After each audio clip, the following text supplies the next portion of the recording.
Hi, welcome. This is a little program called How I Became a Theosophist from the Henry S. Olcott Memorial Library from the Theosophical Society in America in Wheaton. And a very special guest today is Marvin Young. Hi. Hi, Marvin. So, just a brief introduction for Marvin. Marvin's a volunteer here, and he basically works at the information desk whenever we ask him to. He comes in at a moment's notice and always offers to stay late, etc. Um, he's basically a kind of person who helps out whenever you need him to. So, Marvin, how long have you been around the Theosophical Society? I was just thinking about that.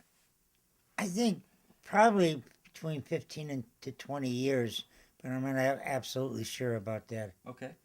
And how did you first come here? Do you remember the first?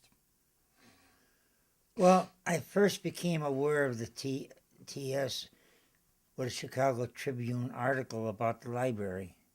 I think I saved the article, and sometime later,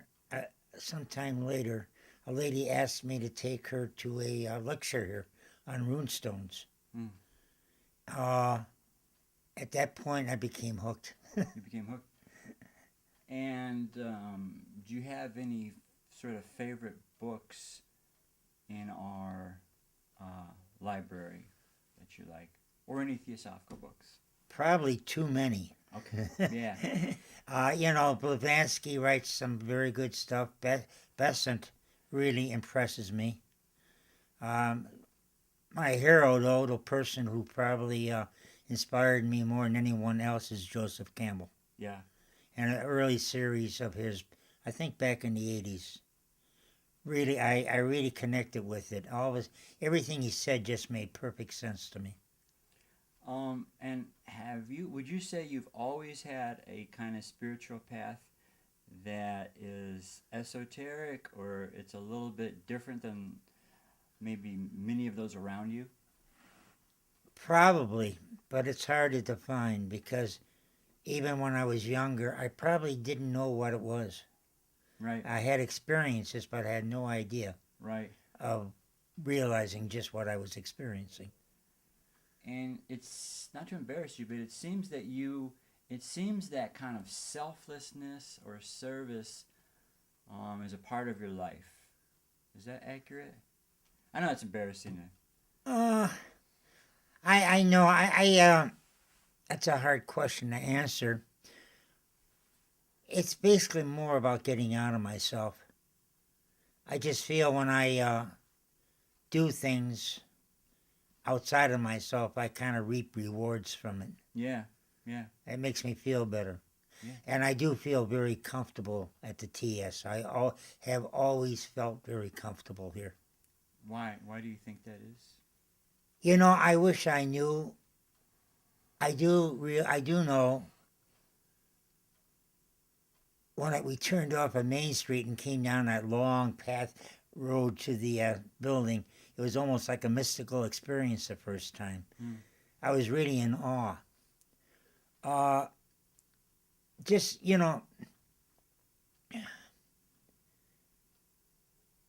what what was the question again?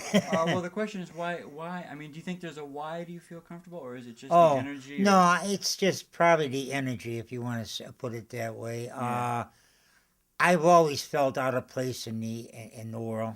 It was a TS that taught me that I really belong here. yeah. And we've talked a little bit about we both enjoy doing creativity, and you're a big member and active participant in our. We have our open mic get-togethers here, and then we do have our drama troupe that does service. Do you want to talk about the drama troupe at all? Oh, that's to me, it's a lot of fun. Yeah, And when we go to these here nursing homes and you see these clients in there, they smile occasionally, you know, they start clapping their hands when we're singing. That's really a reward in itself, Yeah. and it's worth the effort. Why did I join the drama club? Well, a few years back, I realized I would never really do anything if I keep saying no. I had to learn to say yes to these invitations, and at that point, I started having more fun. So speaking of that, we've joked a little bit about like now, like at the open mic, for example, if you get the microphone, it's kind of hard to take it away from you. And but you said it wasn't always that way. No, no, no. You know, in the speech back in college, my knees almost buckled the first few times up. I never really did get the knack of it. But you know, with poetry, especially, I read my own poetry here at our open mic. I got used to it, and they almost created a ham. I hate to give up that mic anymore. I know. It's kind of fun though. I don't mean that the way it sounds. No, it's fine. And your poetry that you write, we should have had a sample maybe, but you it seems like it's very connected to nature and through nature through spirit. Is that fair to say? It gets, oh, of course it does.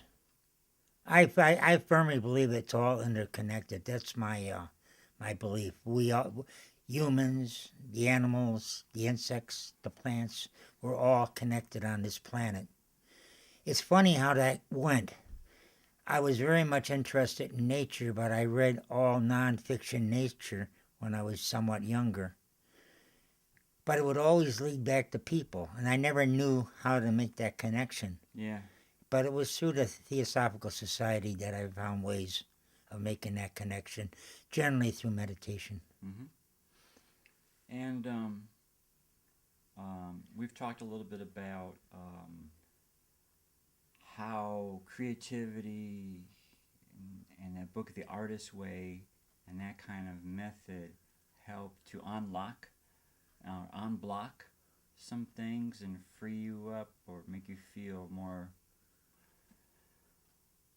connected or alive. I love the way she You're talking about Julia Cameron. she presented this material, Julia Cameron. I feel the lady is a very honest woman. And what opened up for me is that I was able to blatantly put down my feelings on paper. And that was new? That was new with Yeah. me because I've been trained never to do that. Yeah. I was never. I never was into psychiatry or psychology, so I was pretty much left on my own until this book came around. I think with the advent of this book in my life, I started opening up a lot more Yeah. to people. Yeah. And I lost a lot of fear.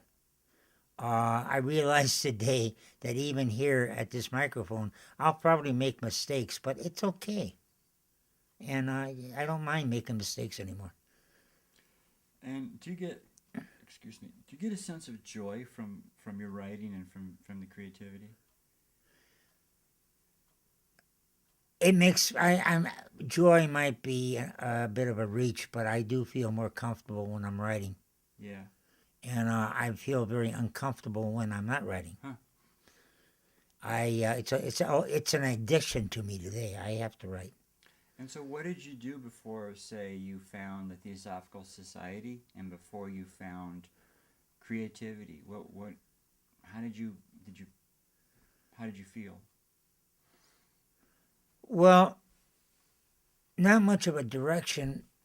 When I supplemented in my life was I took college courses whenever I could. Of course, I had a family, had to work many hours during the week, so.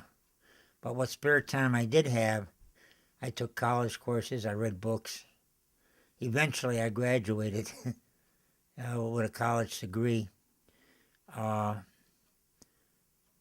you know, it was somewhere in between is when I came into TS, and that sort of changed my life. Mm.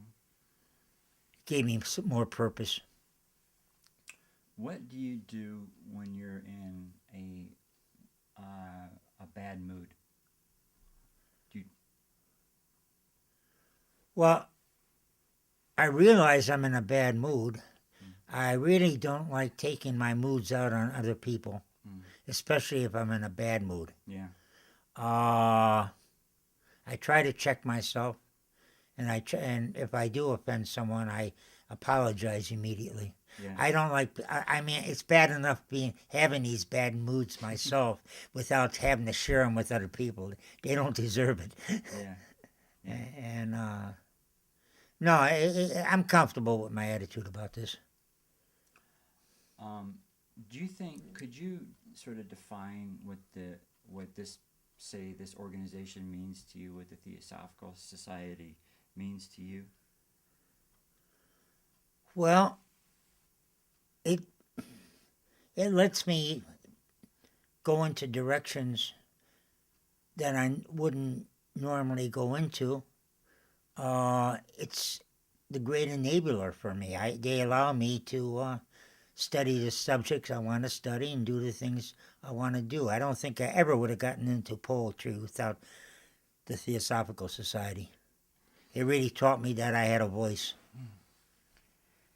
And um,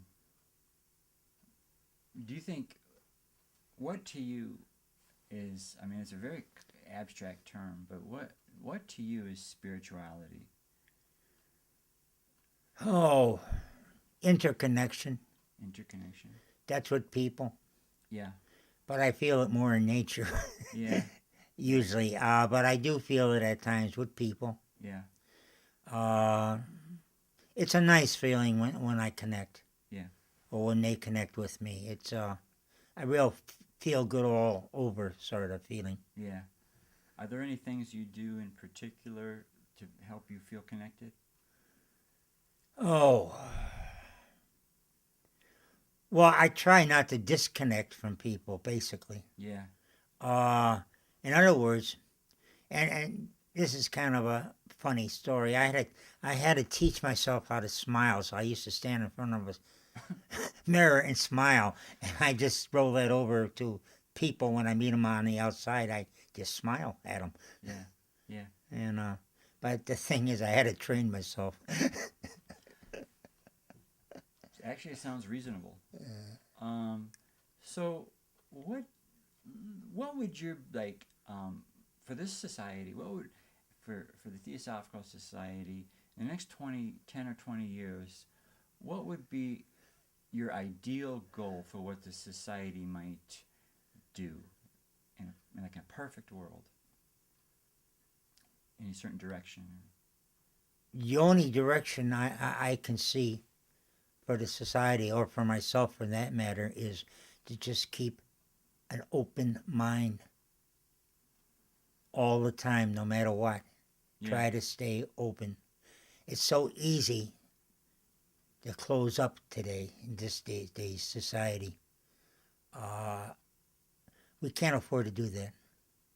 So what do you do? What do you do when you hear opinions that instinctively, right away, you feel that's wrong, that's wrong. So how do you digest others' opinions when they go totally against what you feel to be right? That's a very difficult question. Uh, well, for one thing, you try never to lose your temper. Uh, I try to avoid situations where I'm in that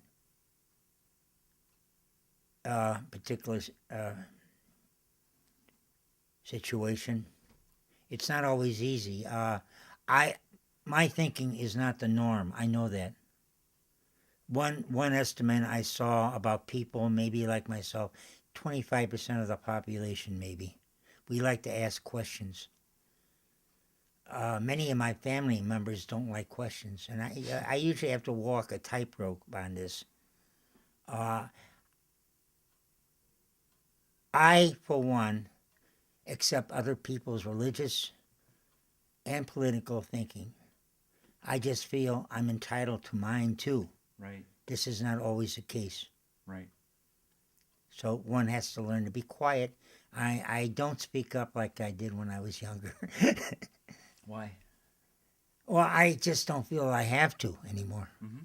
Why? I'm comfortable with myself. Okay. I don't feel, when I was younger, maybe a bit arrogant and what have you, and I had to set people straight. I don't do that anymore. You set me straight a lot. Okay. Okay. As our final sort of question, let's say there's a person who, for whatever reasons, religion or spirituality, whatever you want to call it, never really seemed to work for him or her. They never really knew what other people were talking about or what they were so excited about with that very topic.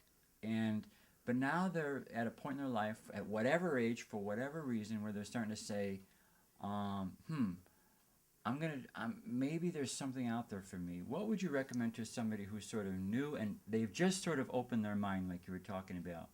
Do you have any recommendations? This book, The Artist's Way, I think is an excellent beginning. Yeah. I actually do.